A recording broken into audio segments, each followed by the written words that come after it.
છિન્ન શાસનમાં ષડનય વિવિધ નયો અને એના વ્યૂ પોઈન્ટ્સને પણ આવકાર અપાયો છે. નયાઝ એટલે અપ્રોચ એન્ડ ઓબ્ઝર્વેશન. નૈગમ નય figurative or the way of pantoscopic observation છે. સંગ્રહ common, general or the synthetic approach and observation. Distributive છે વ્યવહાર નય. પ્રેઝન્ટ કન્ડિશનને રુજુસૂત્ર નય. ડિસ્ક્રિપ્ટિવ નય છે શબ્દ નય અને યુસેજ સ્પેસિફિક નય છે સમભિરૂઢ નય. એક્ટિવ છે એવંભૂત નય. સત અને અસત પર્યાયના સ્વરૂપમાં. પ્રયોજનવશ પરસ્પર ભેદ ન માની બંનેને વસ્તુનું સ્વરૂપ માનવું તે નૈગમ નય છે. 2. સતના અંતર્ભેદોમાં ભેદ ન ગણવો તે સંગ્રહનય છે. અને 3. સતમાં અંતર્ભેદો માનવા તે વ્યવહાર નય છે. 7 પ્રકારના નયની ટૂંકી સમજણ જોઈએ. નૈગમ નય એટલે ભૂતકાળની પર્યાયમાં વર્તમાનવત સંકલ્પ કરે અથવા ભવિષ્યની પર્યાયમાં વર્તમાનવત સંકલ્પ કરે તથા પર્યાયમાં કંઈક નિષ્પન્ન અને કંઈક અનિષ્પન્ન રૂપ સંકલ્પ કરે તે જ્ઞાનને નૈગમ નય કહેવાય છે. સંગ્રહ નય સમસ્ત વસ્તુઓને અને સમસ્ત પર્યાયોને જે સંગ્રહે તે સંગ્રહ નય છે. જેમ કે સત, દ્રવ્ય ઇત્યાદિ. ત્રીજો નય છે વ્યવહાર નય. સંગ્રહિત પદાર્થોને ભેદે તે ઉદાહરણ તરીકે 2 પ્રકારે, જીવ 14, અજીવ 5 પ્રકારે ઇત્યાદિ. રુજુસૂત્ર વર્તમાન પર્યાય માત્રને જે ગ્રહણ કરે ને એ રુજુસૂત્ર નય છે. શબ્દ નય એટલે વસ્તુને જે લિંગ વગેરે ભેદથી જાણે ને તે છે શબ્દ નય. અને સમભિરૂઢ એટલે જુદા જુદા અર્થોને ઉલ્લંઘીને એક જ અર્થને રૂઢિથી ગ્રહણ કરે. જેમ કે ગાય. અથવા પર્યાયના ભેદથી અર્થને ભેદરૂપ ગ્રહણ કરે. જેમ કે ઇન્દ્ર, પુરંદર અને શક્ર. હવે એવંભૂત અને અંતિમ નય જોઈએ તો શબ્દના ક્રિયારૂપ અર્થને જે ગ્રહણ કરે. જેમ કે પૂજારી પૂજા કરે ત્યારે પૂજારી માને, અન્ય સમયે નહીં. પણ આ નય એટલે શું? નયો એ જ્ઞેય પદાર્થ સંબંધી અધ્યવસાય વિશેષો છે. અહીં એક પ્રશ્ન થાય કે એક જ પદાર્થને વિશે ભિન્ન ભિન્ન અધ્યવસાયો ધારણ કરવાથી વિરોધ ન આવે? તો એનો ઉત્તર છે નહીં આવે. જેમ કે સર્વ વસ્તુ એક છે એટલે સત્વાત. સર્વ વસ્તુ 2 છે એટલે જીવાજીવાત્મકત્વાત. સર્વ વસ્તુ 3 છે એટલે દ્રવ્ય ગુણ પર્યાયત્વાત. સર્વ વસ્તુ 4 છે, 4 દર્શનનો વિષય છે માટે. સર્વ વસ્તુ 5 છે, પંચાસ્તિકાયાત. સર્વ વસ્તુ 6 પ્રકારે છે, ષટ દ્રવ્યાત. આમાં જેમ વિરોધ નથી ને, બસ એ જ રીતે નયવાદમાં પણ વિરોધ નથી. અથવા મતિ જ્ઞાન, શ્રુત જ્ઞાન આદિ 5 જ્ઞાનો વડે ધર્માસ્તિકાય આદિને અધિક વિશેષો વડે જાણવા તેમાં જેમ વિરોધ નથી ને. અથવા પ્રત્યક્ષ આદિ 4 પ્રમાણ વડે એક જ વસ્તુને પોતપોતાના વિષયને અનુસાર જાણવી તેમાં જેમ વિરોધ નથી, એમ આ નયો વચ્ચે પણ કોઈ વિરોધ આવતો નથી. અભિપ્રાયો બે રીતે પ્રવર્તે, અર્થ દ્વારા અને શબ્દ દ્વારા. અર્થ બે પ્રકારના હોય છે, સામાન્ય રૂપ અને વિશેષ રૂપ. શબ્દ પણ બે પ્રકારે, રૂઢિથી પ્રવર્તનારા અને વ્યુત્પત્તિથી પ્રવર્તનારા. વ્યુત્પત્તિ પણ બે પ્રકારની છે, સામાન્ય નિમિત્ત પ્રયુક્ત અને તત્કાલ વ્યુત્પત્તિ. ભાવિ નિમિત્ત પ્રયુક્ત વ્યુત્પત્તિમાં જેટલા અર્થ નિરૂપણમાં તત્પર અભિપ્રાયો છે તે પ્રથમ 4 નયોમાં અંતર્ભૂત થાય છે. નૈગમ ઉભયને ઈચ્છે તથા સંગ્રહ કેવલ સામાન્યને ઈચ્છે. શાસ્ત્રીય સામાન્ય વિશેષની અપેક્ષા વિના કેવળ લોક વ્યવહાર આવતા ઘટપટાદી પદાર્થોને ઈચ્છે તે વ્યવહાર નહીં છે. કેવળ ક્ષણક્ષયી પરમાણુ લક્ષણ સ્વલક્ષણને ઈચ્છનાર એ ઋજુસૂત્ર નય છે. શબ્દ નય રૂઢિથી શબ્દોની પ્રવૃત્તિને તથા સમભિરૂઢ વ્યુત્પત્તિથી શબ્દોની પ્રવૃત્તિને ઈચ્છે છે. કેવળ વર્તમાન કાલ ભાવિ વ્યુત્પત્તિ નિમિત્તને ઉદ્દેશીને જ શબ્દોની પ્રવૃત્તિને જે ઈચ્છે ને તે એવંભૂત નય છે. 7 નયો એટલે સર્વ અભિપ્રાયોનો સંગ્રાહક. ન્યાય અને વૈશેષિક એ નૈગમ નયના અભિપ્રાય છે. અદ્વૈત અને સાંખ્ય એ સંગ્રહ નયના અભિપ્રાય છે. ચાર્વાક વ્યવહારને તથા બૌદ્ધ ઋજુસૂત્રના અનુસારે છે. મીમાંસક શબ્દ નયના અનુસારે છે, તો વૈયાકરણ આદિ સમભિરૂઢ અને એવંભૂતથી પ્રવર્તેલા છે. આ બધા શ્રુતનું રક્ષણ કઈ રીતે કરવું? તો શ્રુત રક્ષણનો શ્રેષ્ઠ ઉપાય કયો એ જોઈએ તો નાણ પરમ ગુણ જીવનો, નાણ ભવાર્ણવ પોત, મિથ્યામતિ તમ ભેદવા, જ્ઞાન મહા ઉદ્યોત. આ ગુણને પ્રગટ કરવાના પરમ સાધન રૂપ આગમ રત્નોને લખવા, લખાવવા, સાચવવા, યોગ્ય રીતે ભણવા, ભણાવવા અને પ્રચારવાનો યથાશક્તિ ઉદ્યમ કરવો એમાં માનવ જીવનનું સાફલ્ય છે. બધું જ શ્રુત એકઠું કરીને વ્યવસ્થિત રીતે લખાવી, શુદ્ધ કરાવી ઘણા કાળ સુધી ટકે એ રીતે અવશ્યપણે રક્ષણ કરવું જોઈએ. લોખંડમાં પ્રવેશેલી ઠંડી કે ગરમી જલ્દી નીકળી ન શકે માટે લાકડાના કબાટો યા ડાબડાઓમાં પુસ્તકો ગોઠવાય એ શ્રુત રક્ષણનો શ્રેષ્ઠ ઉપાય છે.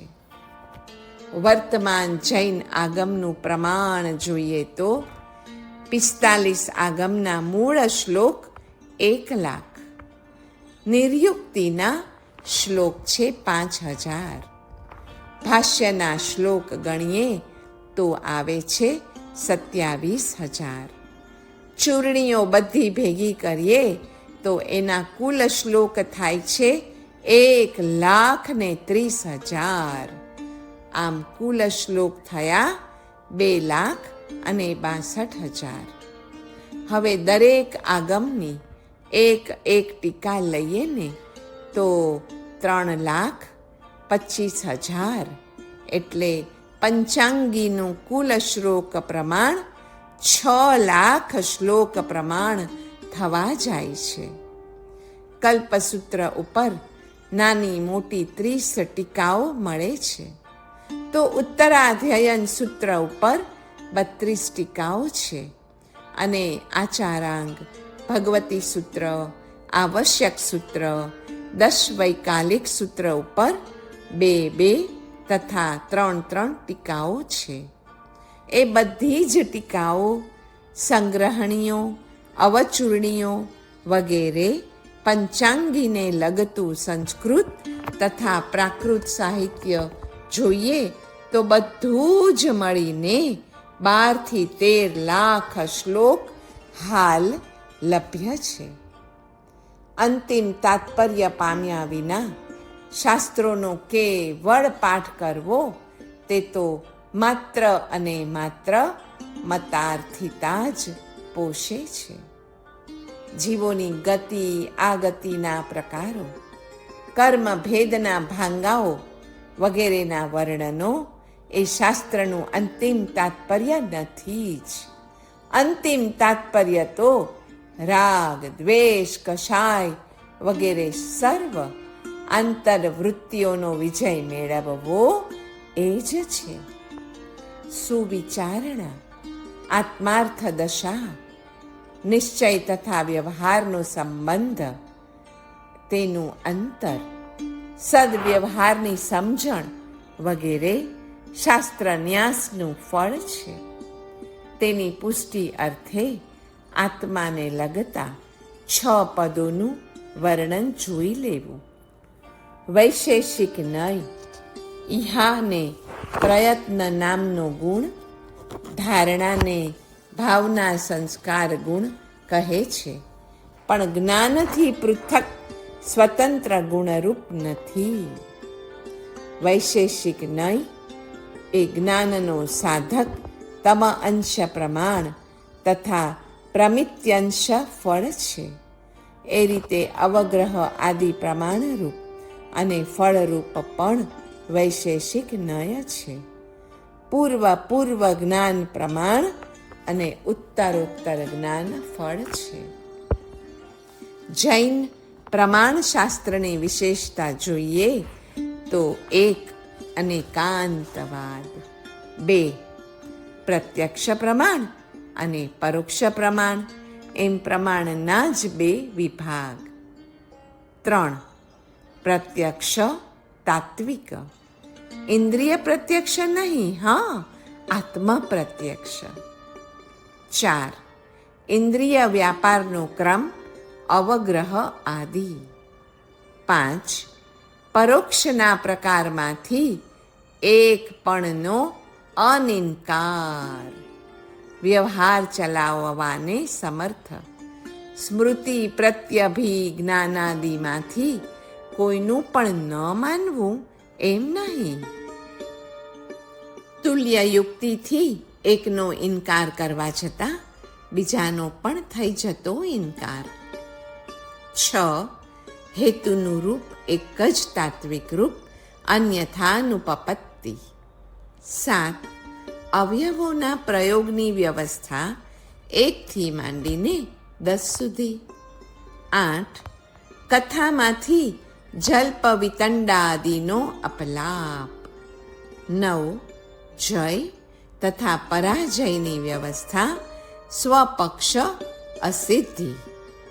10 પ્રમેય અને પ્રમાતાનું સ્વરૂપ અનેકાંતાત્મક છે, સામાન્ય વિશેષ, નિત્યાનિત્ય. અને 11 સર્વજ્ઞત્વ સમર્થન. શ્રી હેમચંદ્ર સુરીજી રચિત શબ્દાનુશાસન, છંદોનુશાસન, કાવ્યાનુશાસન, યોગશાસ્ત્ર, વિતરાગ સ્તોત્ર આદિ સ્તોત્રો, 63 શલાકા પુરુષ, પ્રમાણ મીમાંસા આદિ આજે પણ મળે છે. વિક્રમ સંવત 802માં અણહિલ્લ નામના મિત્ર ગોવાળિયાએ પસંદ કરેલ પ્રદેશ ઉપર ચાવડા વંશના શ્રી વનરાજ ચાવડાએ અણહિલપુર પાટણ નગર સ્થાપન કર્યું. ત્યાં કલિકાલ સર્વજ્ઞ હેમચંદ્ર સુરીશ્વરજીનો સંવત 1145ની કાર્તિકી પૂર્ણિમાએ જન્મ થયો. દીક્ષા સંવત 1154માં, આચાર્ય પદ સંવત 1166માં, ચંગદેવમાંથી સોમચંદ્ર અને સોમચંદ્રમાંથી પ્રાંતે તેઓ હેમચંદ્ર બન્યા. સ્વર્ગવાસ સંવત 1229માં, કુમુદચંદ્રવાદ સંવત 1181માં થયેલો. પ્રમાણ એટલે સામાન્ય વિચાર, પ્રમાકરણમ પ્રમાણમ. 1. નૈયાયિકો કહે છે કે કરણ સન્નિકર્ષ અને જ્ઞાન છે. 2. બૌદ્ધો કરણના સ્થાને સારૂપ્ય કે યોગ્યતાને માને છે. તો 3. જૈનો કહે છે કે સ્વ પર અવભાસી જ્ઞાન એ કરણ છે. અવભાસની જગ્યાએ વ્યવસાય, અવિસંવાદી, સંશય વગેરે સમારોપથી રહિત, અનધિગતાર્થ, અપૂર્વાર્થ બોધક. પ્રમાણ સંપલવ જોઈએ તો અજ્ઞાતાર્થ પ્રકાશ, અનધિગતાર્થ ગ્રાહી શબ્દ મૂકવાથી બૌદ્ધોએ આ પ્રમાણ સંપલવનો નિષેધ કર્યો છે. પદાર્થ ક્ષણસ્થાયી હોવાથી એક અર્થમાં બે જ્ઞાનોને પ્રવૃત્ત થવાનો અવસર જ નથી.